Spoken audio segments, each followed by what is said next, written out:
and welcome to the Fretboard Journal podcast. I am your host, Jason Verlinde. As always, that's John Rauhaus playing in the background. Thank you so much for tuning in. Thank you so much for being a part of the show. Today on the podcast, I'm talking to one of the original Fretboard Journal contributors, our dear friend Skip Heller. Skip penned what is, I would say, one of the definitive Fretboard Journal stories of all time, our John Hartford cover story from the 4th issue of the magazine. You can still find that online, by the way. He's also a tremendous composer, singer-songwriter, jazz musician, and all points in between. Now, Skip just put out a new record called Mojave After Dark. I'm talking to you in 2025. Skip has just put out an Exotica record. We talk all about that, what goes into that. We talk about how that John Hartford cover story ended up opening some doors to him music-wise and career-wise and so much more. It's a great chat, and it's one of those chats where you're going to want to have a pen and paper handy because when Skip gets talking, I'm kind of not needed in this equation. He is such a wealth of music knowledge and such a fan of a wide variety of musicians and composers. You're going to be jotting down notes and then going onto your streaming platform to dive into all sorts of little rabbit holes you didn't know about before. It's a great chat. I hope you love it. I'm also going to include a link to Mojave After Dark on our show notes, so go check it out, please. Support Skip, support all that we do. Speaking of all that we do, our Fretboard Summit is taking place in a little over a month, August 21st to 23rd, 2025. We're going to be unveiling a whole bunch of announcements very soon, but let me just tell you, comedian, raconteur, rock artist, whatever you want to call him, Dave Hill is playing on Friday night at our Fretboard Summit. We're super glad to have him at our event. I totally devoured his book on hockey. I love everything that he's doing online. I cannot wait to see him in person. We've also got former Fretboard Journal subject John Smith coming all the way from the UK and a whole bunch of other announcements that I'm going to share on next week's podcast. So please, if you've thought about coming, if you've seen our coverage of the prior Fretboard Summits, let me just assure you, this is our biggest one yet. We have more exhibitors, more installations, more fun than we've ever had in the past. It's going to be a great hang for a few hundred guitar fanatics from around the world. And the way to be a part of it is just to go to fretboardsummit.org, register, get a 3-day pass. You can stay wherever you want in the greater Chicago area. You can hit me up at podcast@fretboardjournal.com if you have any questions. But your one pass gets you into everything, every show, including a very big name who will be there on Saturday, who I cannot announce yet. This is an incredible weekend. You're going to go away inspired, and you might go home with a brand new guitar or something that you've fallen in love with. Chances are you're going to remember this event for the rest of your life, and I hope to see a bunch of you there. Fretboardsummit.org is how you can sign up. We are brought to you today by our friends at Mike and Mike's Guitar Bar here in Seattle, Washington. Go to mmguitarbar.com to see their entire lineup. Their inventory is always changing, an incredible selection of acoustics, electrics, synths, pedals, you name it.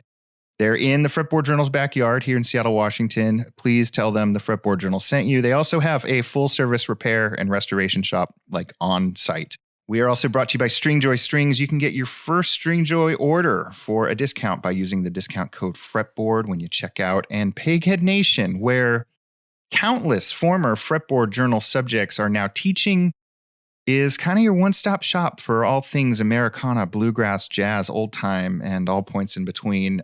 Go to Peghead Nation. Again, you can use the discount code Fretboard and get your first month free or $20 off of an annual subscription. It's my favorite instruction portal. I use it all the time. You should as well. Those are our sponsors. Our 57th issue is going to press very soon, so if you haven't joined us yet, please subscribe.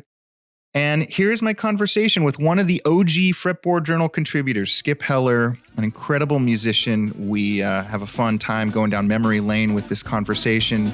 Fretboard Journal is turning 20 this year, and he was with us from that very first issue. So I hope you enjoy it.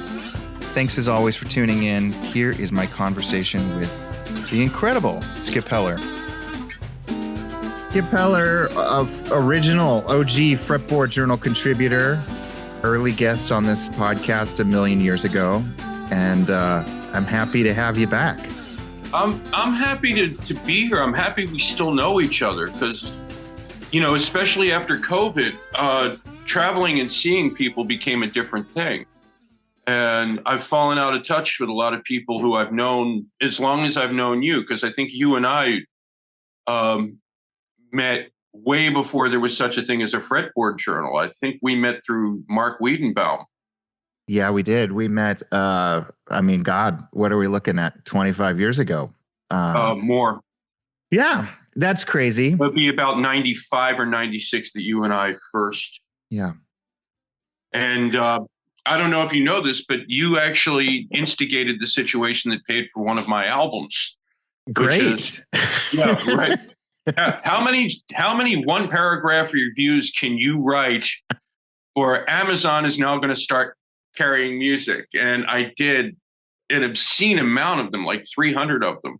Yeah, I remember that. And that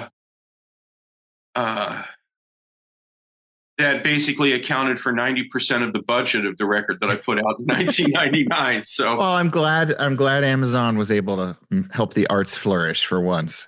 Yeah, I mean, it's so just so people know, like I was actually profiled as a guitar player in the first issue of Fretboard Journal. It's true.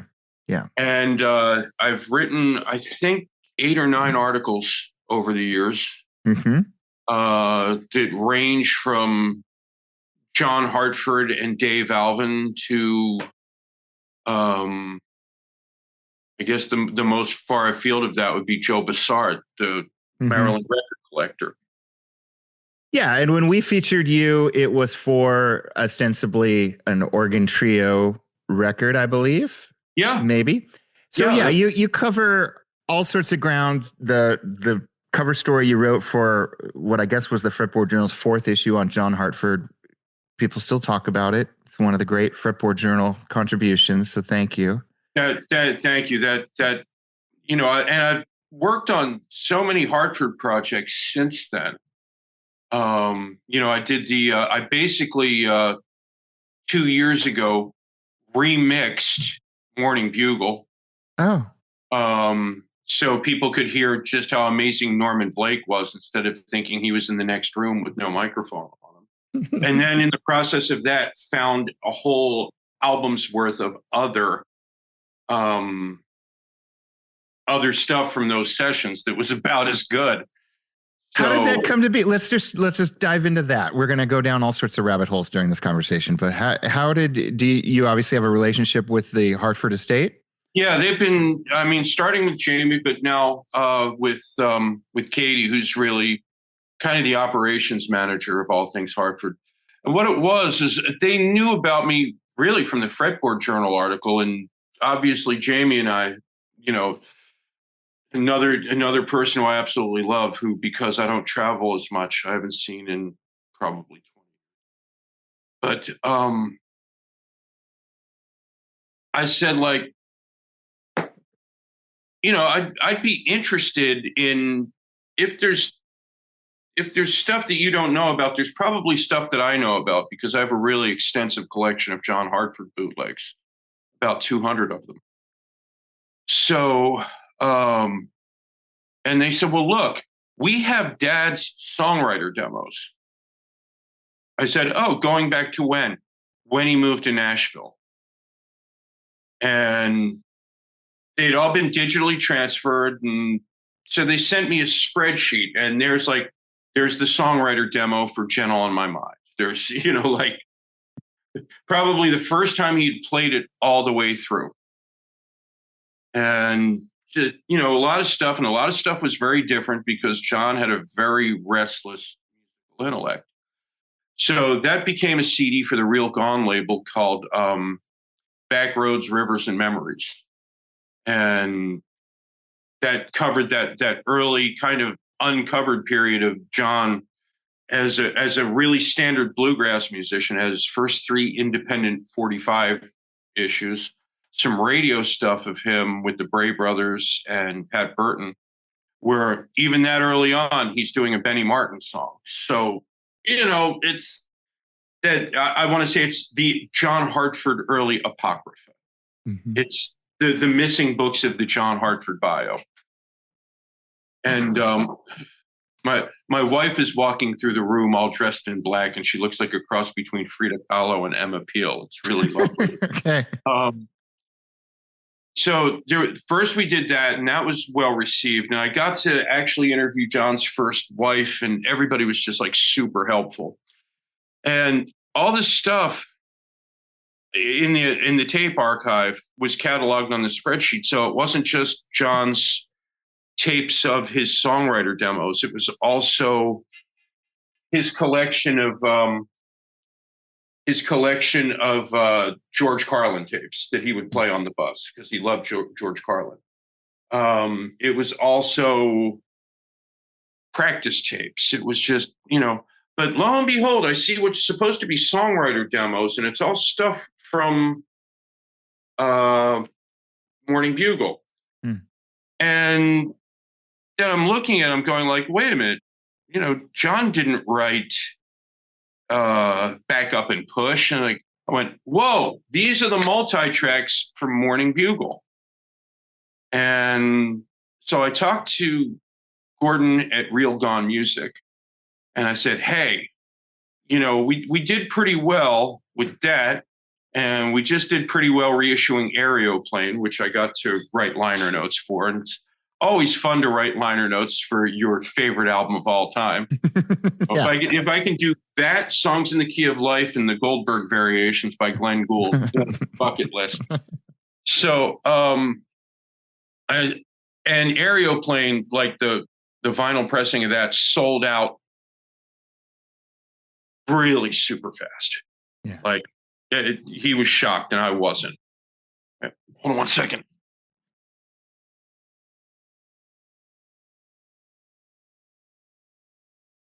My wonderful wife is leaving for the day, and we will talk about her because she's such an important part of the musical goings on these days. Cool. Yeah. So I said, like, look, Morning Bugle is in dire need of a remix, and as you probably know, the second band album, which was produced by John Simon, also got a remix, and it just brought out all this stuff that had never been, you couldn't hear it before. Yeah. And we did the same thing with Morning Bugle. And I feel on one hand, like I should apologize to John Simon for undoing what he thought the record should be. But his version of the record is out there. It exists. It's standing. You know what I mean? If you want to A/B them, if you want to hear why my idea is different, now we have an edition plus with an extra album of stuff. And frankly, that record, you couldn't hear it before, but now you can hear just how incredibly important to John Hartford Norman Blake was. Mm-hmm. Why when John reunited with Vassar and got Tony Rice, it was a much different experience than having Norman. You know what I mean? And that's obviously no disrespect to Tony Rice. So that was a big deal. And then doing research on it in liner notes, finding interviews that had not been heard since 1973. John Hartford is just sort of an ongoing thing in my life. Sort of like the way, Will Kaufman is always going to be tied to Woody Guthrie, because you're always going to find something else. And he's going to be the guy who is looking at it and going, oh, that connects to this and that connects to that. Yeah. And, I don't know if you've ever had occasion to talk to Will Kaufman. Mm-mm. Well, his brother, he's the guy he is the Woody Guthrie guy. Yeah. His brother is Steve Kaufman. Okay. His other brother was my high school music teacher in junior high, Mike Kaufman, who is a fabulous, incredible fingerstyle guitarist.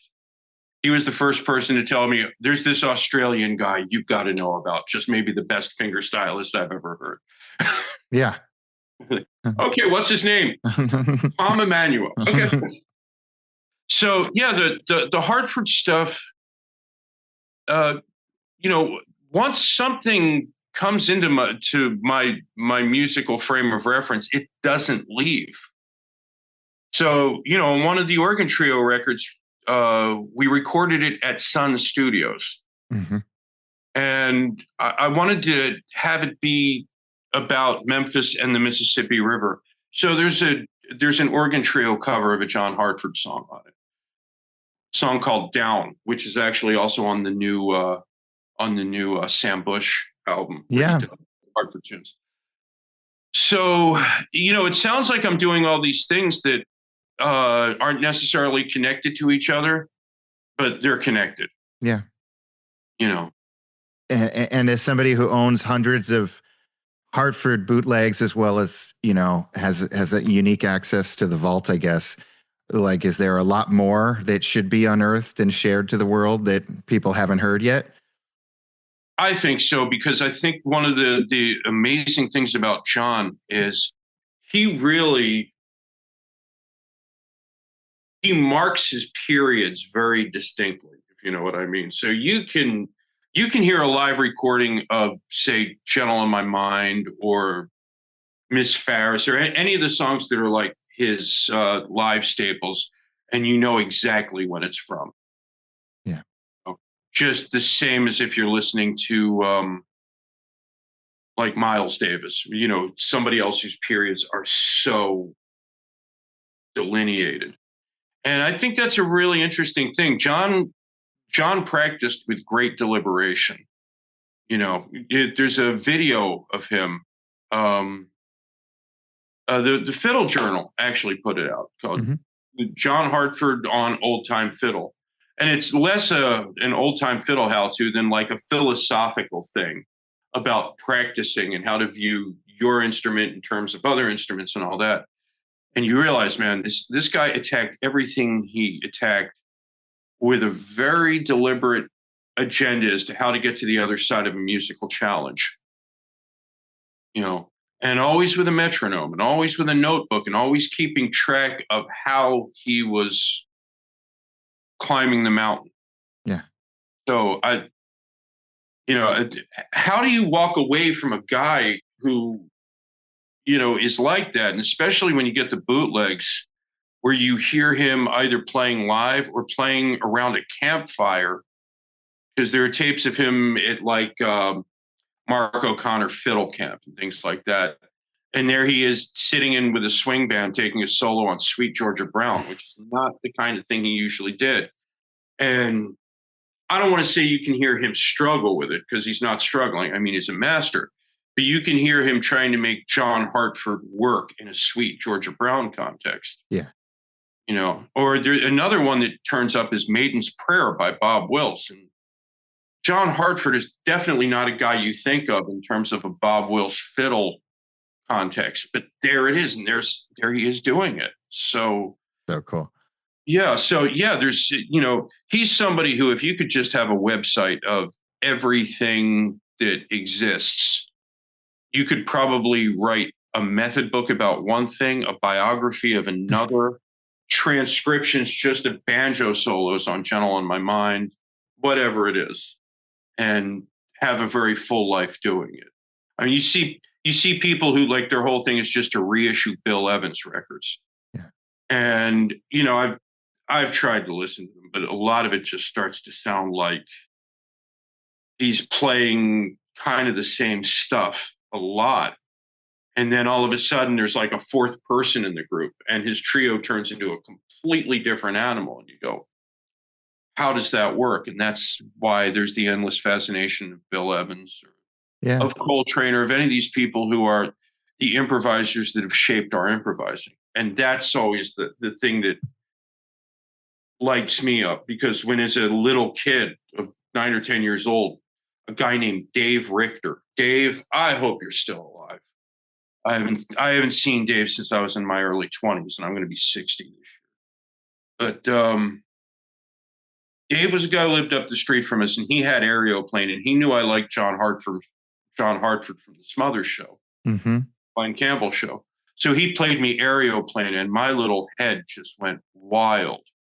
And then he played me the real Bill Monroe stuff. and he played me Bromberg, and he played me Dave Van Ronk. He played me Norman. He just played me all that stuff. So by the time I was 11 years old, I was just bursting at the seams with all this stuff. And then, hey, the Ramones come along. And now you're bursting at the seams with two different things that way.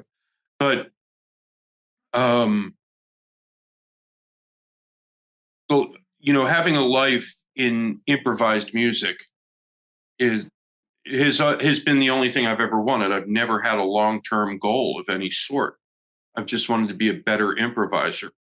And it only took me till I was about 57 to figure out I'm never going to be Tony Rice or Norman Blake. Yeah, well, at least you figured that out. That's good. Yeah, when I grow up, I'm going to be this kind of guitar player. Yeah, you can't have it both ways, son. Well, and one of the fascinating things about you, and the main reason I wanted to touch base with you again, was you have this, you've got this whole other side of you, which probably most of the world knows you for, not John Hartford liner notes, the sort of exotica side of things. And you've got this record, Mojave After Dark. And I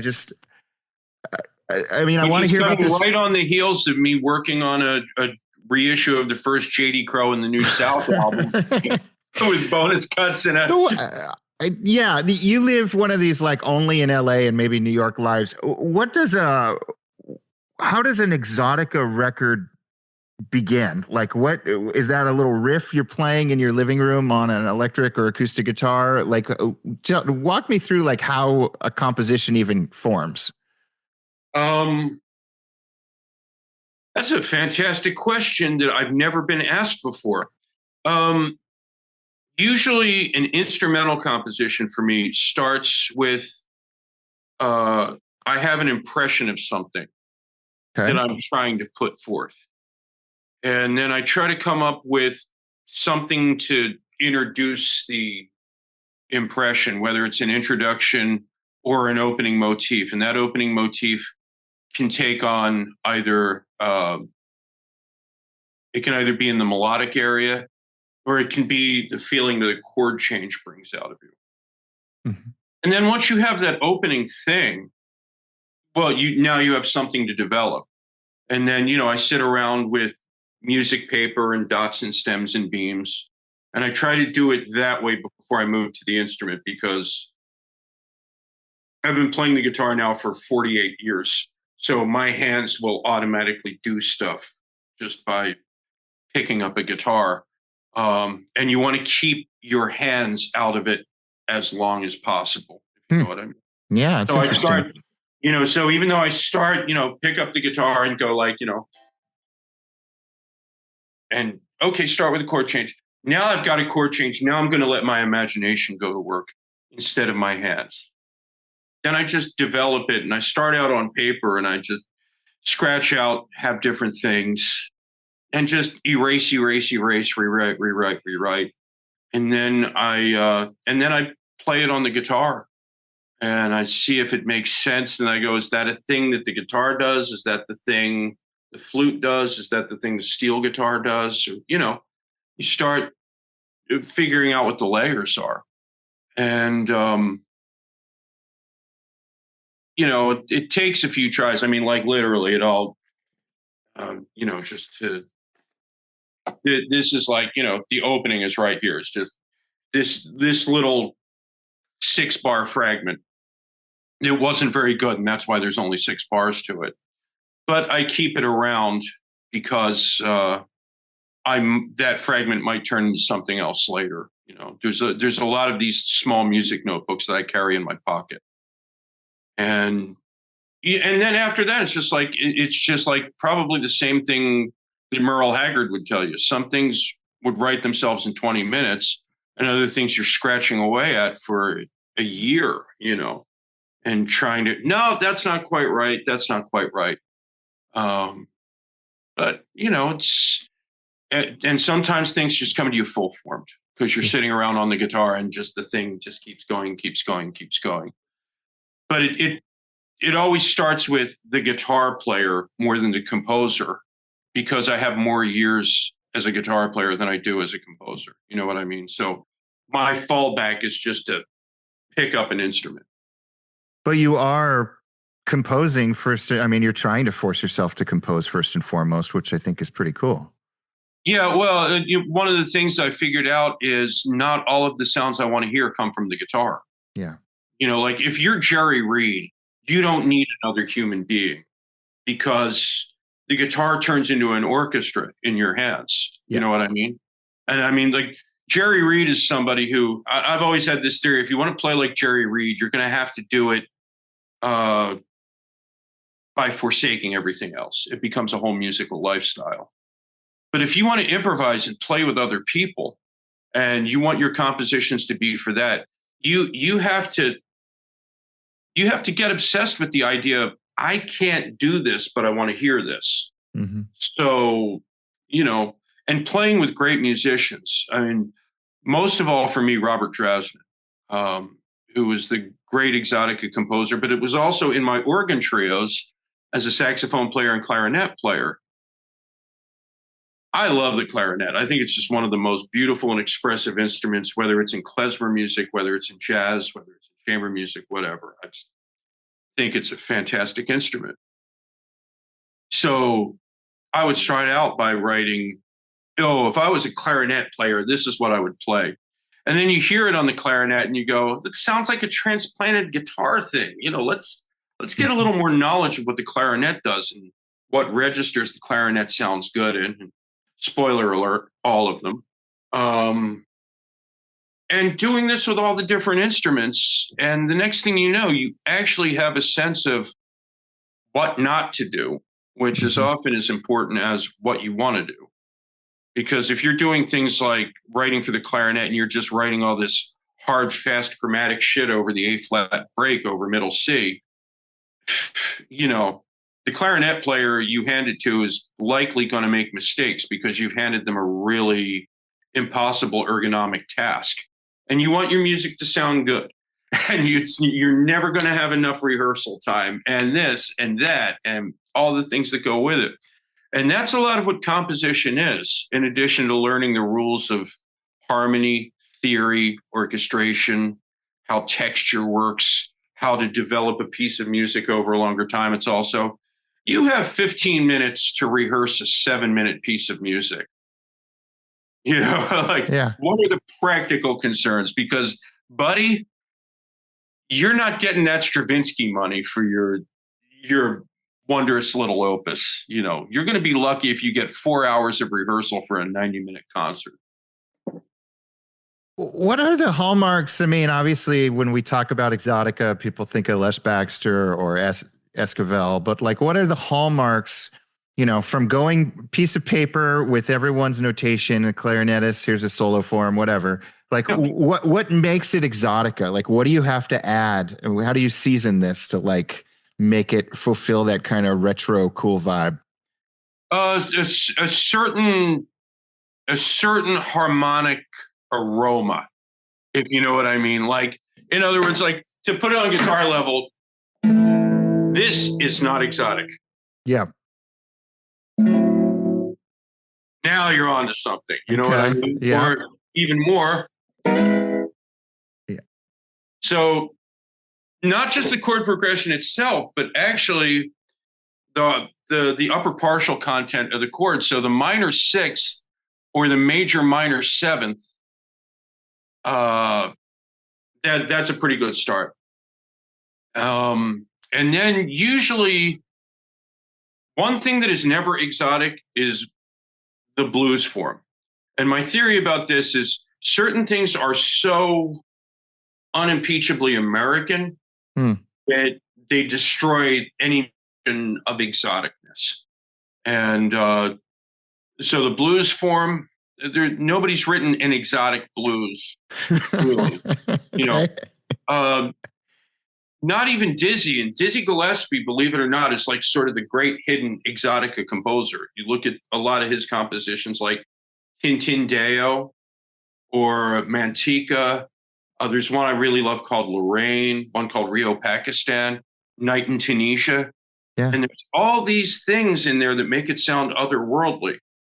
But even Dizzy didn't try to bring the blues into his Latin things. Cal Tjader did, and he was more successful at it than most. But the blues is so incredibly American that that's not exotic.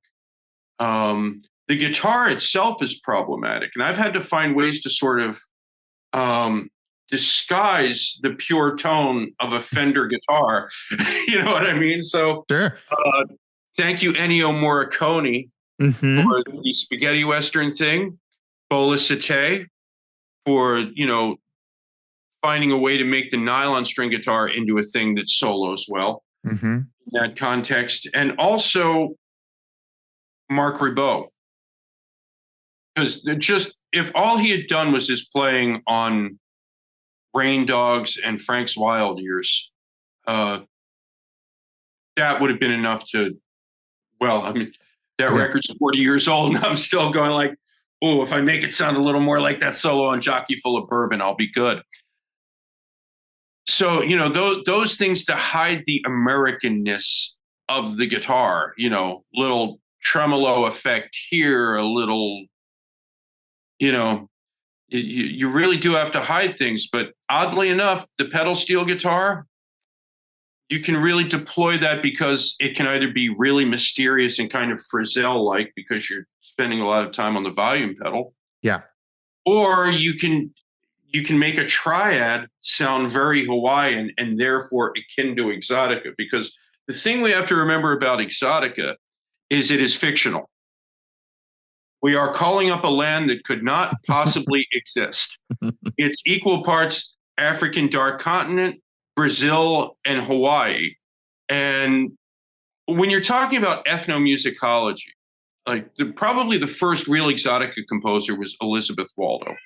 And she went to South America and she went to all of the Americas and collected indigenous instruments and ancient instruments and all that. And what you learn is, if you don't have the materials to make something there, they don't have a trading agreement with another nation so you're not going to find any bongos in the Yucatan. You know what I mean? They just don't have stuff to make it out of. And yet all this Exotica music has Brazilian or African percussion and French impressionist orchestration. And like, boy, if that island did exist, it'd be pretty fucking cosmopolitan. Yeah. So you have to deal with the fictional aspects of it, but also the people who really enjoy this kind of music have not only an idea of what it is, but an idea of what it isn't. And it's almost like being in a rockabilly band. Yeah. Because, that's something Ashley Kingman and Big Sandy said to me, is like, when you're dealing with this sort of, with a bunch of people who like old music, they're going to be just as reactionary about what they don't like as anything they do like. Sure. And this is one of the smartest things anybody has said to me about when you're trying to, and this is why sometimes I find myself wondering if I'm dealing with the right audience, because I'm not outdoing the old recipe, the old way. And a lot of that has to do with, bringing the guitar to the front of it. Yeah. Because that's just not part of the equation. But I'm a guitar player. As much as I'm a composer, before I was anything else, I was a guitar player. Yeah. And to make the guitar work, believe me, there's a lot of things of like listening to the Shadows or listening to Joe Meek or listening to just like when you're trying to get bossa nova rhythms right, everybody just thinks you're playing, like. But just listen to the opening of Girl from Ipanema and Schwell's going. It's like, how come those quarter notes sound different than quarter notes? And you wind up spending your entire life studying these really arcane little moves just so it sounds right to your ear. Because if you're borrowing something like that, you want to get it right. Yeah. Because God forbid you actually ever meet any of these people. And spoiler alert, I have. Yeah. Yeah. you want them to look at you and say, no, you're on the right track. That's how we were thinking of it. Your articulation is good. Your tone was right. And again, where the guitar is concerned, it's not indigenous to Exotica. Yeah. Because the two most American sounding things in the world are a guitar and a ride cymbal. So I tend to keep those out of there because they give things a North American coloring. And I mean and specifically an urban coloring. Yeah. And I have to disguise them when I use them. Otherwise people go, oh, that's not Exotica anymore. That's jazz. So given that Exotica is this amalgam from a few different continents and none of it's actually historically accurate, how did this new record, what was the idea? What was the theme behind it? To make a nonfiction Exotica record. Okay. Nonfiction Exotica record. Okay. Yeah. So here's what happened. A little while ago, a label called Jackpot Records reissued Dr. John's Gree album in mono. And I'd never heard it in mono. And it was recorded by Stan Ross and Larry Levine over at Gold Star. And I knew Stan and I knew Larry real well. As a matter of fact, Larry's son was just here for Passover Seder.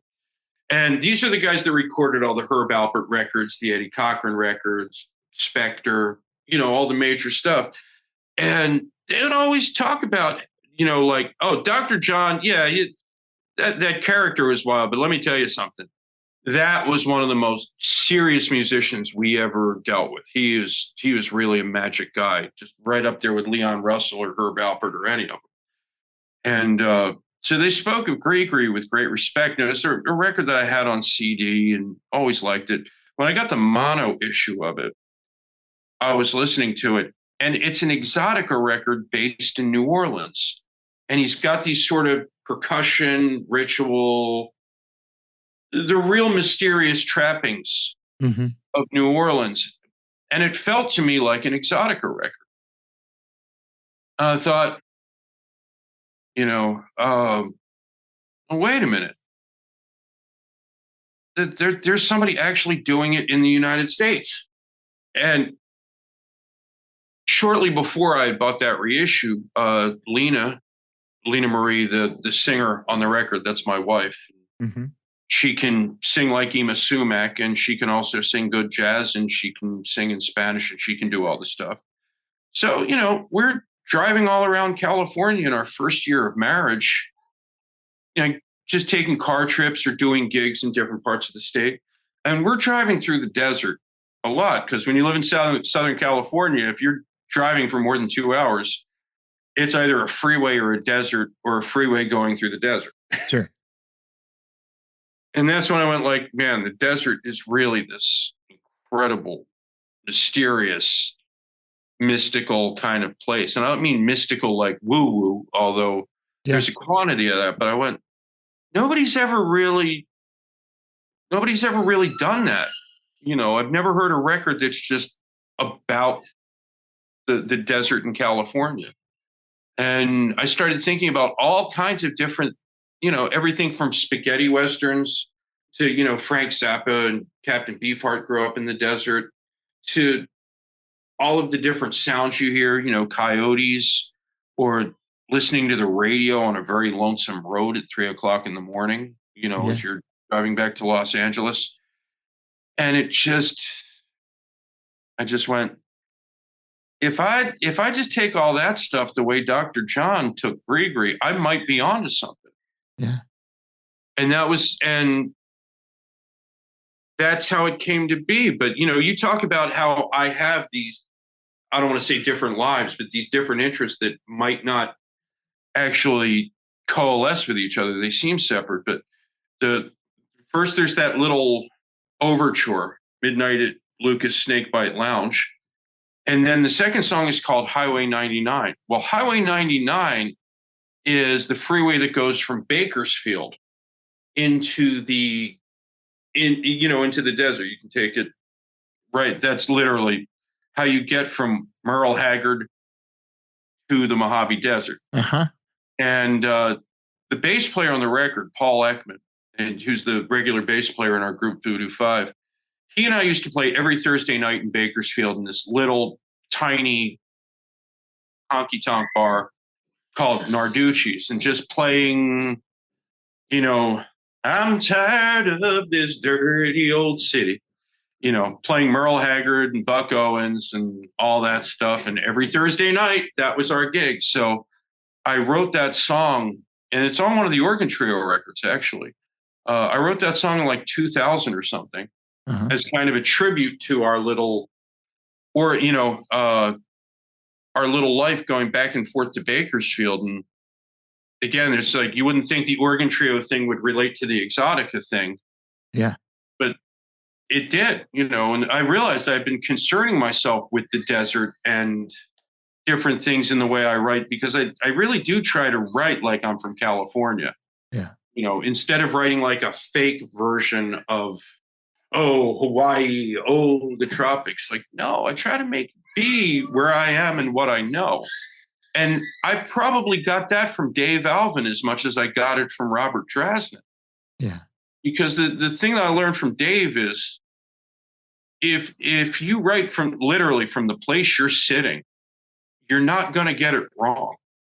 And you look at that guy's catalog, and not just his singing and his writing, but the way he plays, you can hear it and you go like, that guy grew up going to folk music places, listening to old blues guys and listening to this and listening to that. And there's no mistaking who he is and where he's from. And as you probably know, he and I have known each other for a very long time. Yeah. I think it's north of 40 years at this point. And, I always took that lesson with me. Like from him, I learned, be very forthright in your expression about who you are. From Uri Kane, the pianist from Philadelphia, I learned, don't bore anybody. Mm-hmm. Don't be boring.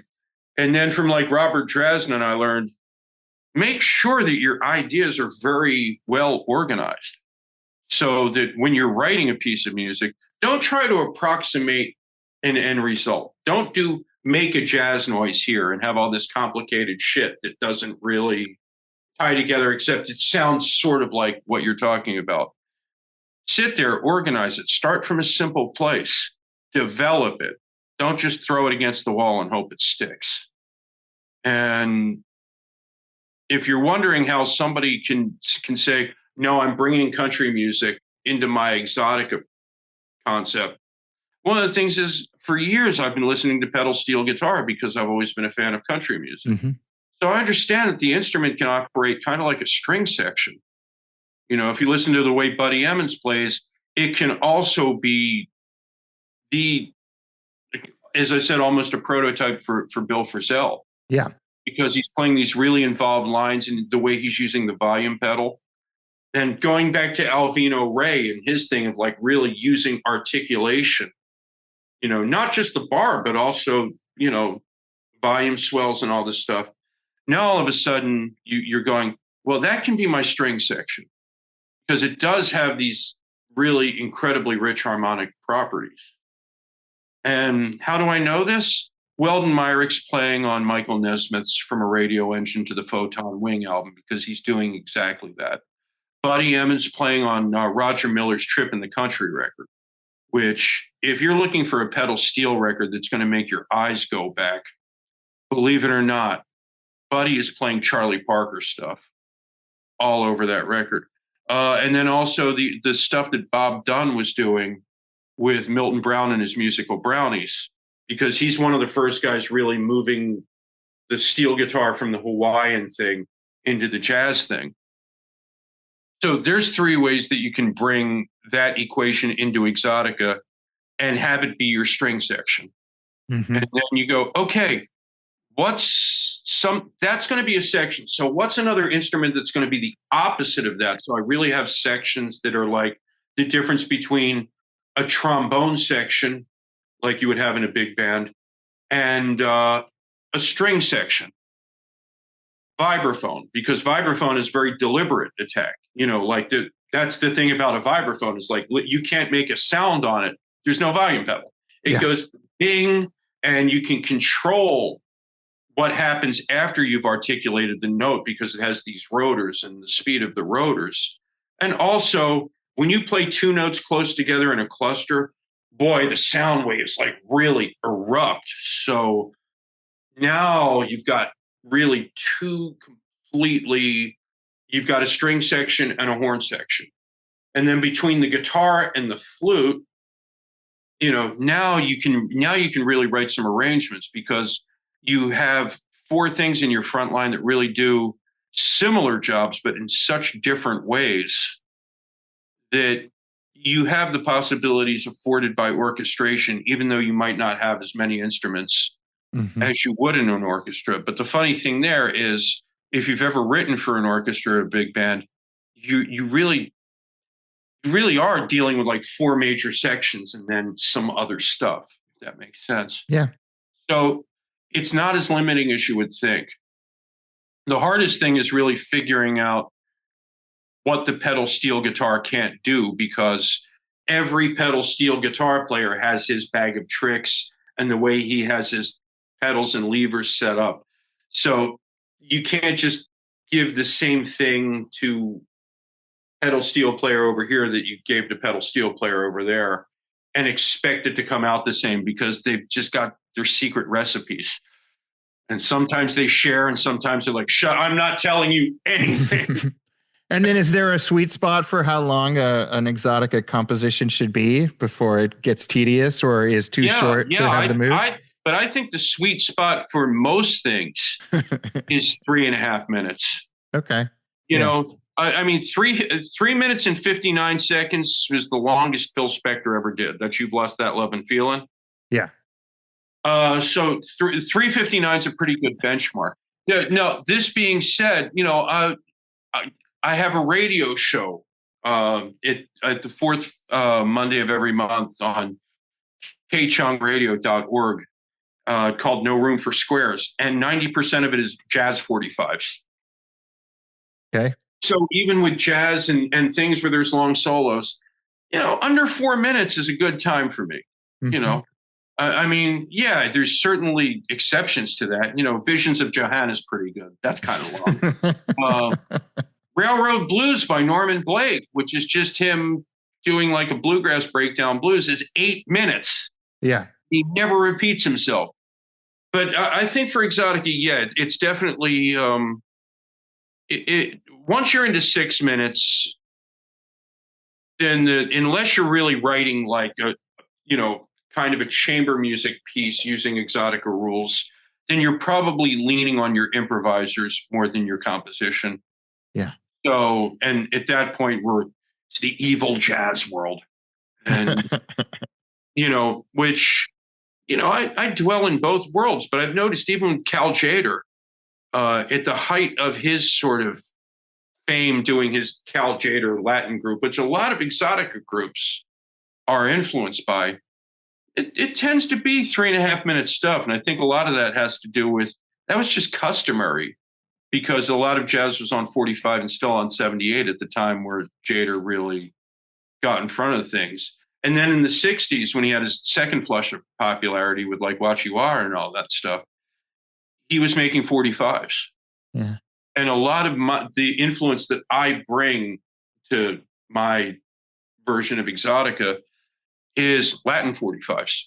Because I never liked Martin Denny's rhythm section, or Arthur Lyman's. It was always kind of sleepy. Whereas being from Philadelphia, a lot of my Latin records I got in the thrift store for a dime were Mongo Santa Maria or Ray Barretto, or, stuff where the rhythm section was really, fired. Yeah.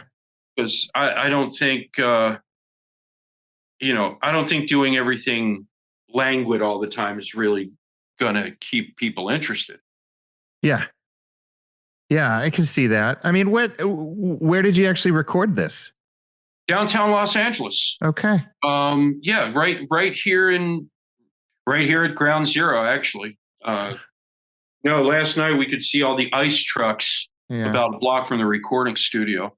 But and the engineer I work with, Kevin Shaburka, uh, he has been he's been so key to my development in the last 10 years.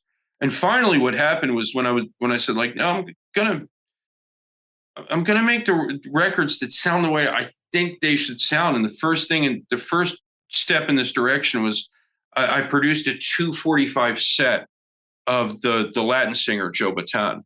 Mm-hmm. And because that was another, one of my idols when I was young was Joe Bataan.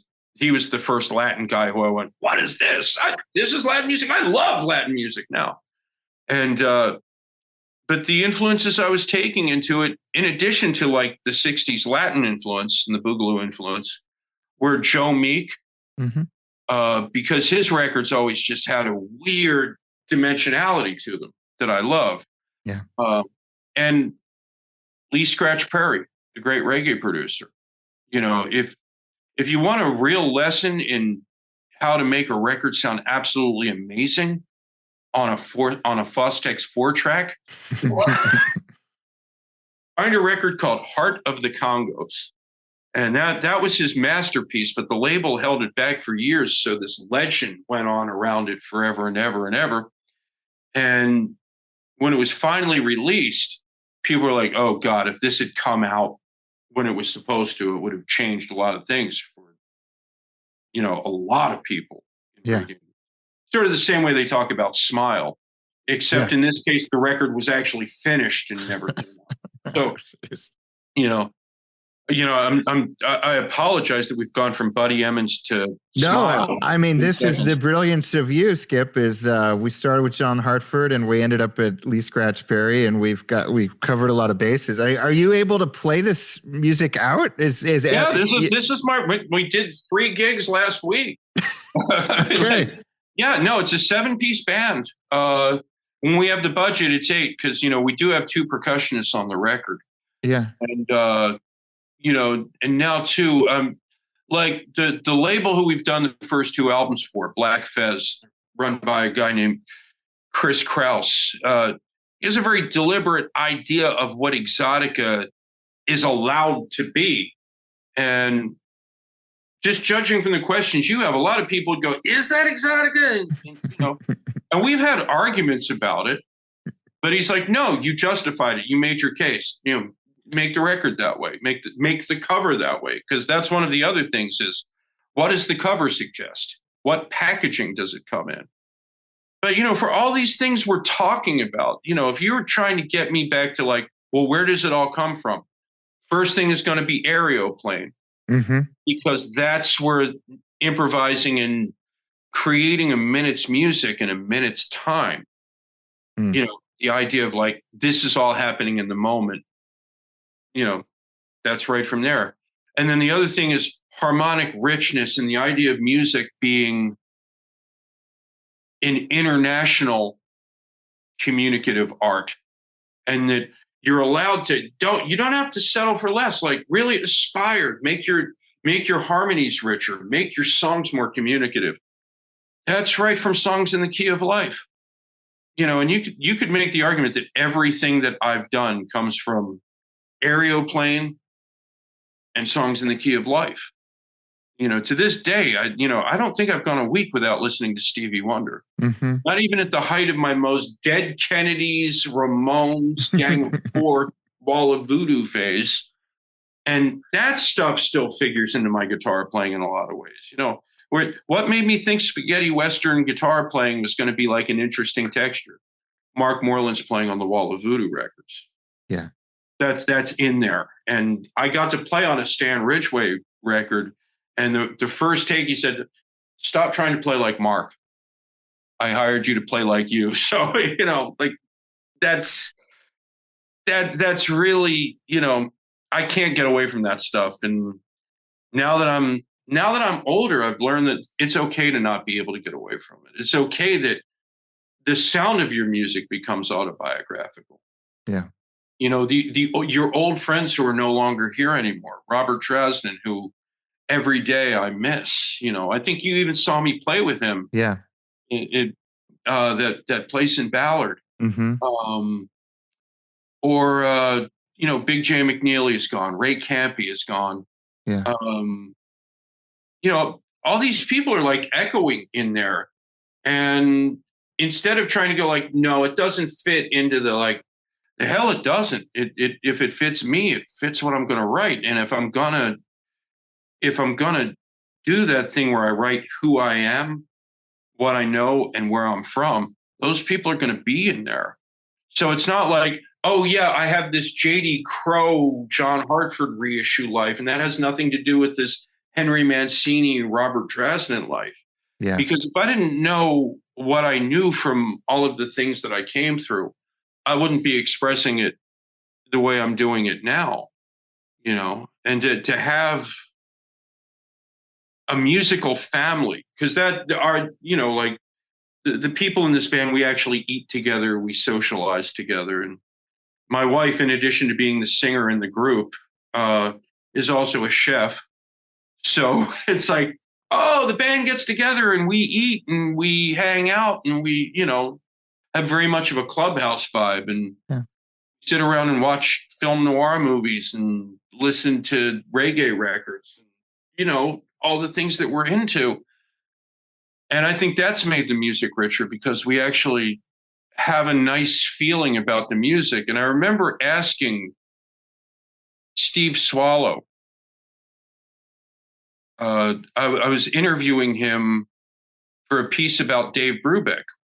And I said, Steve, why is it that the modern jazz quartets sound stiff and they're playing in 4, but Dave Brubeck's groups sound really free and lovely, and they're playing in 9 and 7 and 5, and there's polymetrics and and he goes, well, those guys really love Dave.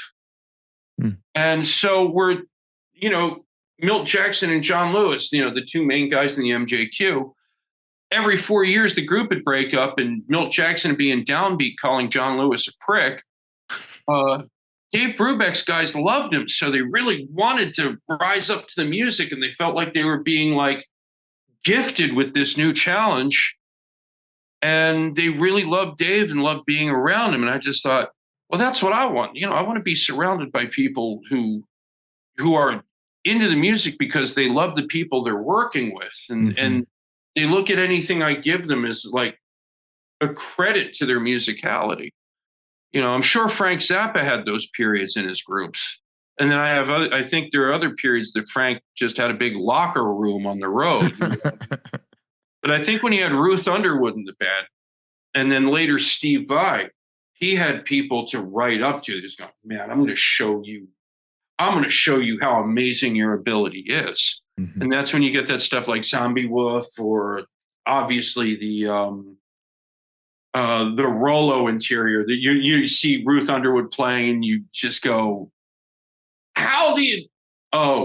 he trusts her, loves her. And she's going, you think I'm this good? I can't let this man down. I love him. And having a group of musicians who look at you like, you really want to give me that kind of space to do this special thing where I get to be the secret weapon? Wow, thank you.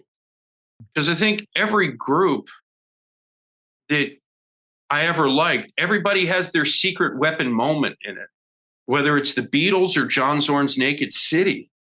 Like there are certain things when you listen to Naked City, you go like Joey Barron is going, yeah, this is all me, or Frizzell is going, yeah, this is that thing that I do.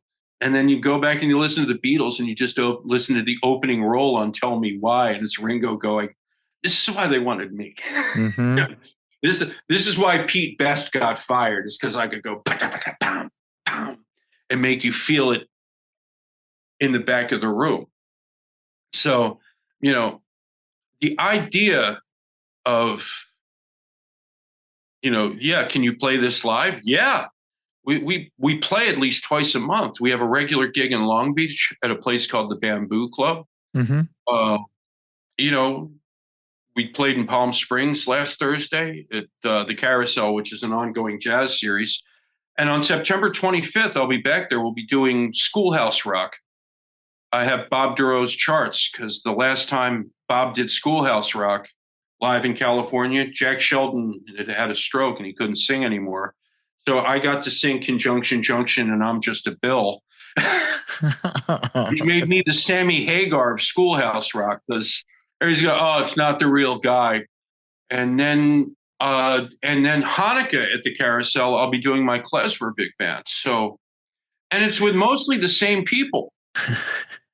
Like I have a very good core musical family that I've been blessed. I mean, my wife has been an amazing blessing because she can sing in Yiddish, she can sing in Spanish, I met her because I had played with Ema Sumac, and there was a birthday tribute to Ema Sumac on what would have been her 100th birthday, and she was the singer, and she just nailed that shit. And we fell in love, and finally I had somebody I could do my entire life with. Not be on the road for 6 months and come home and your wife doesn't know you anymore. Now we're on the road for 6 months and now, or not, we don't go on the road that long because frankly, we're older and it's a little more sense to make the trips a lot shorter.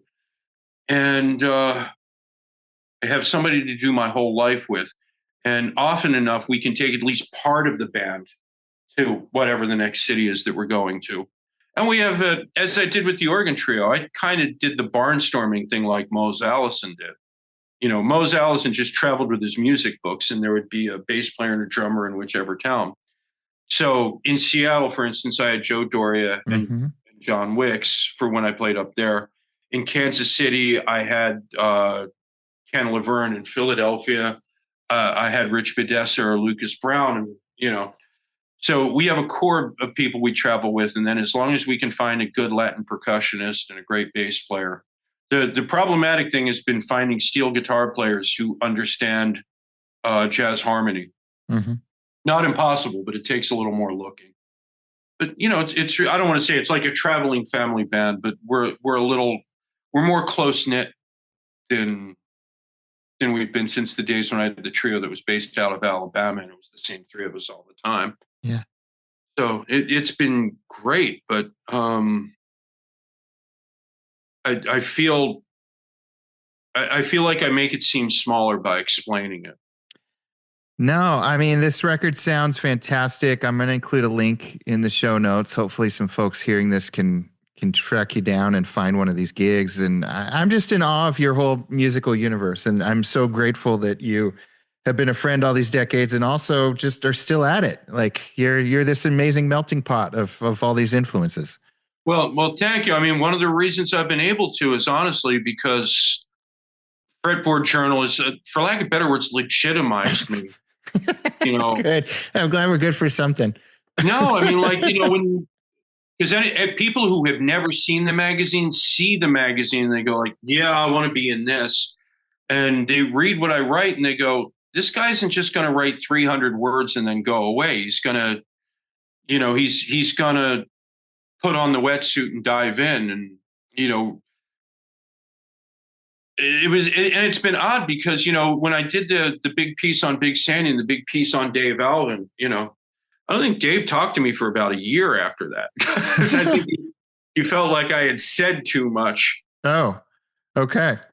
And there was nothing in there that was less than flattering, but I think he felt like, no, he made me look like more of an intellectual than I want people to know I am. Whereas you do have that insight. Big Sandy said like, no, I still haven't read the article. I said, why? He goes, I'm afraid of it, man. You've been around, you know things. And, like Robert, man, I love you. You're my spirit animal, man. I'm not going to tear you down. He goes, no, that's the thing. You're going to do it with love. And I don't, I'm like, but if not for that, and I don't know if you remember this, but how the Hartford piece came about for FJ was when you interviewed me in the first issue, you said, would I want to do a 300-word sidebar on aeroplane? Yeah. And I tried for months and I couldn't just boil it down to 300 words. So I said, like, look, it's going to take a while. but let me write a piece on John Hartford, but let me do it my way. And I guess because we knew each other from Pulse, Yeah. said, yeah, he can put a sentence together, and his research is worthwhile. Yeah, go do that. And I think it took like a year. Yeah. No, it did. It did. Yeah. And it was like the most rewarding experience. And I got to spend a lot of time with Jamie. I got to hang out for a day with Sonny Osborne, which to me was like, the greatest goatee in the history of bluegrass music. And there he is sitting across from me in the luncheonette at the Country Music Hall of Fame. And okay, you want to sit here and tell me stories about Jimmy Martin? Yeah, let's do that. Love it. So Fretboard Journal, and you brought Bill Frisell to my gig. That's true. That's true. On the night we had a sub on drums, like, it's all good. Actually Joey Barron told me, like, he said, Bill saw you and just thought you were great. I was like, really? He remembered my name. So, yeah, I mean, like, I can't thank you guys enough. And I hope we get to come back to Seattle soon, because I'm going to need your help putting together a band up there, because I'm going to need to find a steel guitar player and a couple of other things. All right. Yeah. There's a new place called something like the Rabbit Box Theater or something. Yeah, like that's down by Pike Place Market. We've done a couple shows there. So, yeah. Yeah. And apparently it's really small and really intimate. And you know what? The thing that I like about the group I have, because it's small, it's 7 pieces, it's small. Small for an exotic group, is in a really small place. It's a very nice cabaret act kind of a thing. If you know what I mean. It's really intimate and small. And I always liked really small rooms. I think that's the punk rock guy in me going, I like a much more immediate thing. Like, the only time I've ever really had fun in a stadium, might have been Van Halen. And that tells you need to be as big a personality as Lee Roth to fill a stadium, for me. I've never been to a folk festival. I've never been to a bluegrass festival, because the idea of having to like look through binoculars to see David Grisman has never been the way I wanted to do it. And I know that's like sacrilege, but the first time I understood exactly what I was trying to do in music was when I saw Mose Allison play to a room that fit about 70 people. Yeah. This is exactly what I want to be, is that guy who plays to 70 people, Yeah. I love it. And I'm halfway to that goal every night now. So there you go. All right, Skip. It's great talking to you. It's great catching up. Thank you so much. And also, let me because I mentioned the 2 records on Black Fez, but we have a new single out on Alternative Tentacles. Okay. Called Moon Over Marin, which is, yes, the Dead Kennedys song, done in the Exotica style, at the behest of its co-composer, Jello Biafra, who also guests on it. All right. So the 15-year-old punk rocker in me is going, yes, it was worth all of the beatings that I took in high school, because I finally got to record with Jello Biafra. Amazing.